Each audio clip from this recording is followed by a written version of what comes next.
ರಾತ್ರಿ ಕಳೆದು ಬೆಳಗಾಗುವಷ್ಟರಲ್ಲಿ ವಜ್ರ ಖಚಿತ ಆಭರಣ ಮಂಗಮಾಯ. ಅಂಗಡಿ ಶೆಟ್ಟರ್ ಮುರಿದಿಲ್ಲ, ಬೀಗ ಹೊಡೆದಿಲ್ಲ, ಆದ್ರೂ ಕೂಡ ಚಿನ್ನ ಮಾಯ.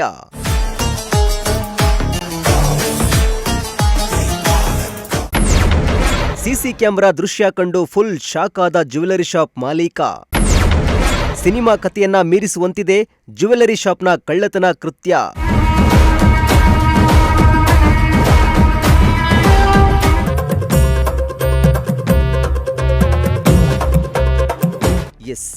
ರಾತ್ರಿ ಜ್ಯುವೆಲರಿ ಶಾಪ್ ಕ್ಲೋಸ್ ಮಾಡಿಕೊಂಡು ಮನೆಗೆ ಹೋಗಿ ನೆಮ್ಮದಿಯಾಗಿ ನಿದ್ದೆ ಮಾಡಿದ್ರು. ಮತ್ತೆ ಮಾಮೂಲಿಯಂತೆ ಬೆಳಗ್ಗೆ ಜ್ಯುವೆಲರಿ ಶಾಪ್ ಓಪನ್ ಮಾಡಿ ವ್ಯಾಪಾರಕ್ಕೆಂದು ಕೂತಿದ್ರು. ಆದರೆ ಜ್ಯುವೆಲರಿ ಶಾಪ್ನಲ್ಲಿದ್ದ ಲಕ್ಷಾಂತರ ರೂಪಾಯಿ ಮೌಲ್ಯದ ವಜ್ರ ಖಚಿತ ಆಭರಣಗಳು ಮಂಗ ಮಾಯವಾಗಿರೋದು ಬಯಲಾಗಿದೆ. ಇತ್ತ ಜ್ಯುವೆಲರಿ ಶಾಪ್ನ ಶಟರ್ ಮುರಿದಿಲ್ಲ, ಬೀಗ ಹೊಡೆದಿರಲಿಲ್ಲ, ಕಳ್ಳರಂತೂ ಬಂದೇ ಇಲ್ಲ. ಆದ್ರೂ ಕೂಡ ಚಿನ್ನಾಭರಣ ಹೇಗೆ ಕಳ್ಳತನ ಆಯಿತು ಅನ್ನೋದು ದೊಡ್ಡ ತಲೆನೋವು ತರಿಸಿತ್ತು. ಕೊನೆಗೆ ಸಿಸಿ ಕ್ಯಾಮೆರಾ ದೃಶ್ಯಗಳನ್ನು ಪರಿಶೀಲನೆ ನಡೆಸಿದಾಗ ವಜ್ರ ಖಚಿತ ಆಭರಣ ಕದ್ದವರು ಯಾರು ಅನ್ನೋದು ಬಯಲಾಗಿದ್ದು, ಒಂದು ಕ್ಷಣ ಜ್ಯುವೆಲರಿ ಶಾಪ್ ಮಾಲೀಕರು ಸಿಬ್ಬಂದಿ ದಂಗಾಗಿ ಹೋಗಿದ್ರು.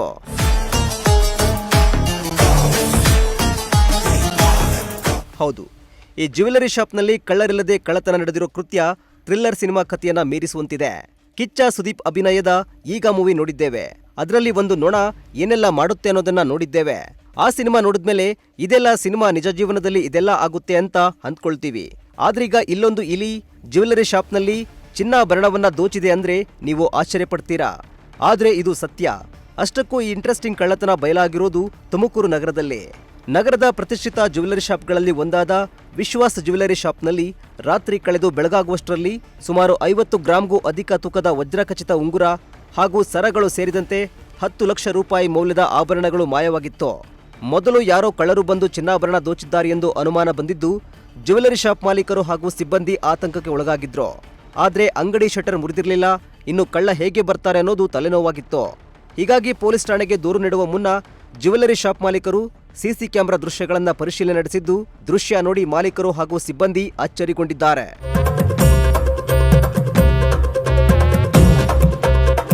ಇನ್ನು ಸಿಸಿ ಕ್ಯಾಮೆರಾ ದೃಶ್ಯಗಳಲ್ಲಿ ಯಾರೊಬ್ಬರು ಕಳ್ಳರು ಕಂಡಿಲ್ಲ. ಆದ್ರೆ ಅಲ್ಲೊಂದು ಕಳ್ಳ ಇಲಿಯೊಂದು ಓಡಾಡ್ತಾ ಇರೋದು ಕಂಡು ಬಂದಿದೆ. ಆ ಇಲಿ ಸದ್ದಿಲ್ಲದೆ ಚಿನ್ನಾಭರಣವನ್ನ ಎಳೆದೊಯ್ದಿರೋ ದೃಶ್ಯ ಸರಿಯಾಗಿದೆ. ಆ ಕಳ್ಳ ಇಲಿ ಲಕ್ಷಾಂತರ ರೂಪಾಯಿ ಮೌಲ್ಯದ ಚಿನ್ನಾಭರಣವನ್ನ ಬಿಲವೊಂದರಲ್ಲಿ ಇಟ್ಟಿದೆ. ಆಗ ಜ್ಯುವೆಲರಿ ಶಾಪ್ನವರಿಗೆ ಚಿನ್ನಾಭರಣವನ್ನ ಎಗರಿಸಿರೋದು ಕಳ್ಳನನ್ನ ಬದಲಾಗಿ ಕಳ್ಳ ಇಲಿ ಅನ್ನೋದು ಗೊತ್ತಾಗಿದ್ದು, ಆಶ್ಚರ್ಯಗೊಂಡು ಇಲಿಯ ಬಿಲದ ಜಾಡನ್ನ ಹುಡುಕಾಡಿದ್ರು. ಕೊನೆಗೆ ಇಲಿಯ ಬಿಲವನ್ನ ಪತ್ತೆ ಹಚ್ಚಿದ ಜ್ಯುವೆಲರಿ ಶಾಪ್ ಸಿಬ್ಬಂದಿ ಬಿಲವನ್ನ ತೋಡಿದಾಗ ನಾಪತ್ತೆಯಾಗಿದ್ದ ಸುಮಾರು 10 ಚಿನ್ನದ ಉಂಗುರಗಳು ಹಾಗೂ 3 ಸರಗಳು ಸಿಕ್ಕಿವೆ. ನಮಸ್ತೆ, ನಾನು ನಿಮ್ಮ ವಿಶ್ವಾಸ್ ಜ್ಯುವೆಲರ್ಸ್ ತುಮಕೂರು. ಆ್ಯಸ್ ಯೂಶುವಲ್ ನಾವು ಬೆಳಗ್ಗೆ ಅಂಗಡಿಗೆ ಬರ್ತೀನಿ. ಎಲ್ಲ ಆದಮೇಲೆ ಒಂದು 12 ಗಂಟೆ ಅಷ್ಟರಲ್ಲಿ ನಮ್ಮ ಸ್ಟಾಫು ಕೌಂಟ್ ಕೊಡ್ತಾರೆ, ಎಷ್ಟು ಉಂಗುರ ಚೈನು ಎಷ್ಟು ಸೇಲ್ ಆಗಿತ್ತು, ಎಷ್ಟು ಇದ್ದಾವೆ ಅಂತ. ಸೊ ಫಾರ್ ಎಕ್ಸಾಂಪಲ್ 100 ಚೈನ್ ಇದ್ದಾವೆ ಅಂದರೆ 10 ಚೈನ್ ಸೇಲ್ ಆದರೆ 90 ಇದೆ ಅಂತ ಕೊಡ್ತಾರೆ. So as on that day ಅವತ್ತು 100 ಚೈನ್ ಇದ್ದಾವೆ, 80 ಉಂಗುರ ಇದೆ, 10 ಸೇಲ್ ಆಗಿದೆ. ಅಂದರೆ ಇನ್ನೂ 10 ಕಾಣಿಸ್ತಾ ಇರಲಿಲ್ಲ, 2 ಚೈನ್ ಕಾಣಿಸ್ತಾ ಇರಲಿಲ್ಲ. ಇದು ಹೇಗೆ ಸಾಧ್ಯ ಅಂತ ನಮ್ಮ ಸ್ಟಾಫ್ ಬಂದು ಹೇಳಿದ್ರು. ಇಲ್ಲ ನೋಡಪ್ಪ, ನೀವು ಏನೋ ಕೌಂಟಿಂಗಲ್ಲಿ ಮಿಸ್ ಮಾಡಿರ್ತೀರ, ಇನ್ನೊಂದ್ಸಲಿ ಕೌಂಟ್ ಮಾಡಿ. ಯೂಶಲಿ ಅದಾಗುತ್ತೆ, ಒಂದೊಂದು ಟ್ರೇ ಕೌಂಟ್ ಮಾಡ್ದಲ್ಲೇ ಇದ್ದಾಗ ಆ ಥರ ಆಗುತ್ತೆ. ಇಲ್ಲ ಸರ್, ಎಲ್ಲ ಹುಡ್ಕಾಡಿದ್ವಿ, ಎಲ್ಲೂ ಸಿಗಲಿಲ್ಲ, 2 ಸಲ ಕೌಂಟು ಮಾಡಿದ್ವಿ ನಿಮ್ಗೆ ಹೇಳೋ ಮುಂಚೆ, ಬಟ್ ಸಿಗ್ತಾ ಇಲ್ಲ ಸರ್. ಓಕೆ, ಏನು ಭಯ ಬೀಳಬೇಡಿ, ನಾವು ಕ್ಯಾಮ್ರಾ ಚೆಕ್ ಮಾಡೋಣ, ಯಾರೇ ಕಳ್ಳರಿದ್ರು ಸಿಗಾಕೊಂಡ್ರೆ ಪೊಲೀಸವ್ರು ಕಂಪ್ಲೇಂಟ್ ಕೊಟ್ಟರೆ ಕೊಟ್ಟೇ ಕೊಡ್ತಾರೆ ಅವರು ಅಂತ. ಸೊ ಅದೇ ಒಂದು ನಿಟ್ಟಲ್ಲಿ ನಾವು CCTVನ ಓಪನ್ ಮಾಡಿ ಎಲ್ಲ ಚೆಕ್ ಮಾಡಿದಾಗ ದೃಶ್ಯಾವಳಿಯಲ್ಲಿ ಏನೂ ಸಿಗಲಿಲ್ಲ. ಬೆಳಗ್ಗೆಯಿಂದ ರಾತ್ರಿದೆಲ್ಲ ಚೆಕ್ ಮಾಡಿದ್ದು. ಸೊ ಯಾವುದೋ ಒಂದೇ ಒಂದು ಟ್ರೇಯಲ್ಲಿ 10 ಟ್ಯಾಗ್ ಮಾತ್ರ ಖಾಲಿ ಆಗಿದ್ದಾವೆ, ಉಂಗುರ ಹೋಗಿರಲಿಲ್ಲ. ಸೊ 10-12 ಟ್ಯಾಗ್ಗಳು ಖಾಲಿಯಾಗಿದೆ, ಉಂಗುರ ಹೋಗಿಲ್ಲ ಅಂದರೆ ಮೇ ಬಿ ಇದೇನೋ ಇಲಿ ಬಂದು ತಿಂದಿದೆಯಾ ಟ್ಯಾಗು ಅಂತ ಅಷ್ಟೇ. ಇಲ್ಲಿ ಚಿನ್ನ ಎತ್ಕೊಂಡೋಗಿರುತ್ತೆ ಅಂತ ತಲೆಯಲ್ಲೇ ಇಲ್ಲ, ಟ್ಯಾಗ್ ಹೋಗಿತ್ತಲ್ಲ ಒಂದ್ಸರಿ ಹುಡ್ಕೋಣ ಬಿಡು ಅಂತ.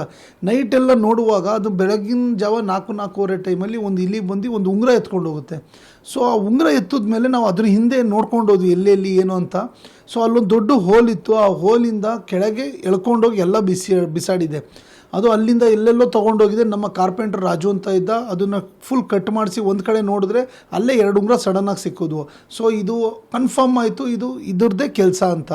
ಸೊ ಎಲ್ಲ ಕಡೆ ಒಂದಷ್ಟು ಹೋಲ್ಸ್ ಮಾಡಿ ಮೊಬೈಲ್ ಕ್ಯಾಮ್ರಾಗಳು ಬಿಟ್ಟು ತಂತಿಯಿಂದ ಎಳ್ಕೊಂಡು ಎಲ್ಲ ಒಡವೆ ಕೂಡ ರಿಕವರಿ ಮಾಡಿದ್ವಿ. ಬಟ್ ಅದ್ರ ಮಕ್ಕಳು ಕೂಡ ಇದ್ವು, ಆ ಮಕ್ಕಳು ನಾವು ಸೇಫಾಗಿ ಆಚೆ ಬಿಟ್ವಿ. ಬಟ್ ಇಲ್ಲಿ ತನಕ ಕಳ್ಳಿ ಸಿಕ್ಕಿಲ್ಲ ಇಲಿಗಳು. ಎಲ್ಲ ಒಂದು ಕಡೆ ನೀವು ಜಾಸ್ತಿ ಗಣೇಶನ ಆರಾಧನೆ ಮಾಡ್ತೀರಾ? ಹೌದು ಇಲ್ಲೊಂದ್ ಕಡೆ ಅದೇ ಕೈ ಹಿಡಿತಾ ಅಂತ. ಹೌದು, ಗಣೇಶನ ಆರಾಧ್ಯ ಮಾಡಿದ್ದಕ್ಕೆ ಕೈ ಹಿಡಿತು. ಇನ್ನೊಂದು ಕಡೆ ನಾನು ಇಲ್ಲಿ ಪೂಜೆ ಮಾಡಿಲ್ವೇನೋ, ಇಲ್ಲಿ ನನಗೆ ಒಂದು ಸ್ವಲ್ಪ ತೊಂದರೆ ಕೊಡಬೇಕು ಅಂತಲೇ ಎತ್ಕೊಂಡು ಹೋಯ್ತು ಅನಿಸುತ್ತೆ. ಮುಂದಿನ ತಿಂಗಳು ಇದೆ ಹಬ್ಬ. ಮುಂದಿನ ತಿಂಗಳು ಹಬ್ಬ ಇದೆ, ತುಂಬ ಚೆನ್ನಾಗಿ ಮಾಡ್ತೀವಿ. ಬಟ್ ಖುಷಿ ಸಿಕ್ತು ಸರ್. ಈ ಸಲ ಗಣೇಶನ ಹಬ್ಬ, ಗಣೇಶನೇ ವರದಾನ 10 ಲಕ್ಷ ರೂಪಾಯಿ ಉಳಿಸ್ಕೊಟ್ಟಿದೆ. ಧನ್ಯವಾದ, ದೇವ್ರಿಗೆ ನಿಜ ಇದ್ದಾರೆ. ಹಿಂದೆ ಯಾವ ರೀತಿ ತರ ಆಗಿತ್ತಾ ಏನು? ಇಲ್ಲ ಸರ್, ಲೈಫ್ ಟೈಮಲ್ಲಿ ಫಸ್ಟ್ ಟೈಮ್ ನಾನು 25 ವರ್ಷದ ಸರ್ವಿಸಲ್ಲಿ ಇಲ್ಲಿ ತನಕ ಉಂಗುರ ಎತ್ಕೊಂಡು ಹೋಗೋದು, ಚೈನ್ ಎತ್ಕೊಂಡು ಹೋಗೋದು ನಾನು ನೋಡೇ ಇಲ್ಲ. ಎಲ್ಲೋ ಟಿ ವಿಯಲ್ಲಿ ಕೇಳ್ತಾ ಇದ್ದೆ, ಫಿಲಮಲ್ಲಿ ನೋಡ್ತಾ ಇದ್ದೆ. ಇಟ್ಸ್ ಜಸ್ಟೇ ಆ್ಯಕ್ಟ್ ಅಂದ್ಕೊಂಡಿದ್ದೆ, but not a act, it's an serious issue. Cinema ಕಥೆಯಿಂದ ಮೀರಿಸ್ತಾ ಇದೆ ಸಿನಿಮಾ. ಹೌದೌದು. ಎಷ್ಟು ಮೇಡಮ್, 1 ಉಂಗುರ 2 ಉಂಗುರ 10 ಉಂಗುರ, ಇದ್ಯಾವ್ದು 10 ಉಂಗುರ 2 ಚೈನ್? ಏನೋ ಮೇ ಬಿ ಫ್ಯಾಮಿಲಿ ದರೋಡೆ ಮಾಡಕ್ಕೆ ಬಂದಿರೋಂಗಿತ್ತು. ಒಟ್ಟು ನಿಮ್ ಗಣೇಶನೇ ಕೈ ಹಿಡಿದ ಅಂತ. ಗಣೇಶ ಕೈ ಹಿಡ್ದಿದೆ. ಹೌದು, ಇದೆ ಎಲ್ಲೋ ಎಲ್ಲ ಅಂಗಡಿ ಒಳಗೆ ಇತ್ತು. ಅಲ್ಲ ಆಚೆ ಹೋಗೋಕ್ಕಿಲ್ಲ. ಯಾವುದಾದ್ರೂ ಒಂದು ಪೈಪ್ಲೈನಲ್ಲಿ ಹೋಗ್ಬಿಟ್ಟಿದ್ರೆ ಸಿಗ್ತಾ ಇರಲಿಲ್ಲ. ಬೈ ಲಕ್ಕಿಲಿ ಅದು ಟ್ಯಾಗ್ ತಿನ್ನೋಕ್ಕೆ ಎಳ್ಕೊಂಡೋಗಿದೆ. ಇದು ಕಟ್ಟಾಗಿಲ್ಲ. ಟ್ಯಾಗ್ ತಿಂದು ಅದ್ರ ಪಾಟಿಗೆ ಅದಲ್ಲೆಲ್ಲ ಬಿಟ್ಟೋಗಿದೆ. ಉಂಗುರನೂ ಕಚ್ಚಿದೆ ಥರ ಮಾರ್ಕ್ ಇದ್ವು, ಬಟ್ ಅದೇನು ಅದಕ್ಕೇನು ಟೇಸ್ಟ್ ಇಲ್ವಲ್ಲ, ಬಿಟ್ಬಿಟ್ಟಿದೆ ಅಷ್ಟೇ. ಇಲಿಯ ಅವಾಂತರದಿಂದ ನಾಪತ್ತೆಯಾಗಿದ್ದ ವಜ್ರ ಖಚಿತ ಚಿನ್ನಾಭರಣಗಳು ಸಿಕ್ಕಿದ್ದು ವಿಶ್ವಾಸ್ ಜ್ಯುವೆಲರಿ ಶಾಪ್ ಮಾಲೀಕರು ಹಾಗೂ ಸಿಬ್ಬಂದಿ ವರ್ಗ ನಿಟ್ಟುಸಿರು ಬಿಟ್ಟಿದ್ದಾರೆ. ಅದೇನೇ ಆಗಲಿ, ಸಿನಿಮಾದಲ್ಲಿ ಆಗುವಂತಹ ಇಂತಹ ಘಟನೆಗಳು ನಿಜ ಜೀವನದಲ್ಲಿ ನಡೆದಾಗ ಆಶ್ಚರ್ಯ ಮೂಡಿಸದಂತೂ ಸುಳ್ಳಲ್ಲ. ಕ್ಯಾಮರಾ ಪರ್ಸನ್ ವಿಜಯ್ ಜೊತೆ ದೀಪಕ್, ಪ್ರಜಾಶಕ್ತಿ ಟಿವಿ, ತುಮಕೂರು.